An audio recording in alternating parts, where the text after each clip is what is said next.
What's up, guys and girls? Welcome to another video. So this video is going to be a slight continuation of my Kratos breakdown series. Part 1 was about Greece and part 2 was about Norse. However, there is more details in these games and things that Cory Barlog said. In this video, I want to talk about rage.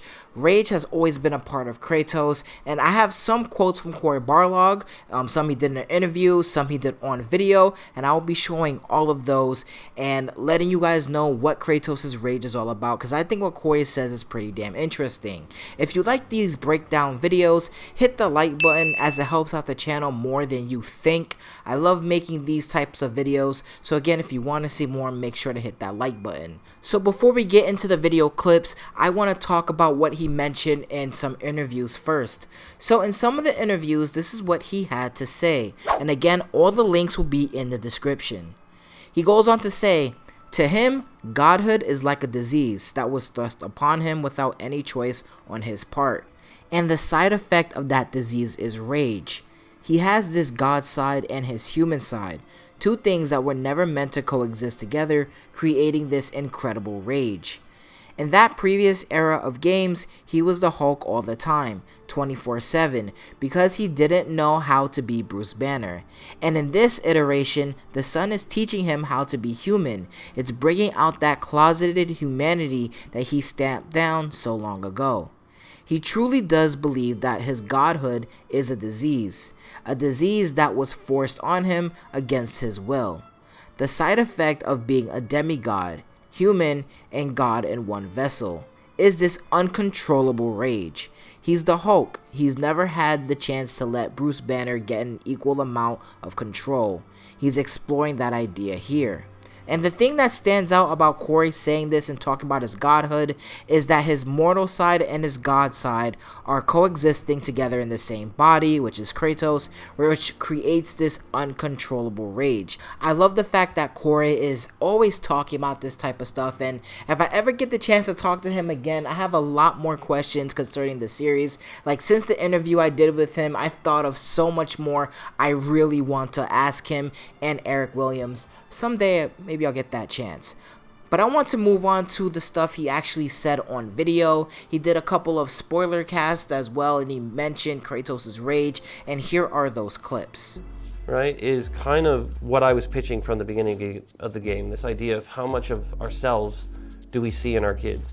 And we usually see some of the worst parts of ourselves in our kids, and I think that rage, that ability to call upon this sort of godly rage and set yourself on fire, that's not something he wants his kid to have. That's definitely a not good thing. And this sequence right here, we see Atreus looking very sickly. He's completely passed out. You don't know if he's alive or dead. And I really wanted the effects for all the effects for his rage mode to fade off very slowly. The idea was that actually holding his son was the thing that was starting to calm him down about any of that stuff. So the sickness, so the sickness is a manifestation of that kind of, for Kratos, the manifestation was rage.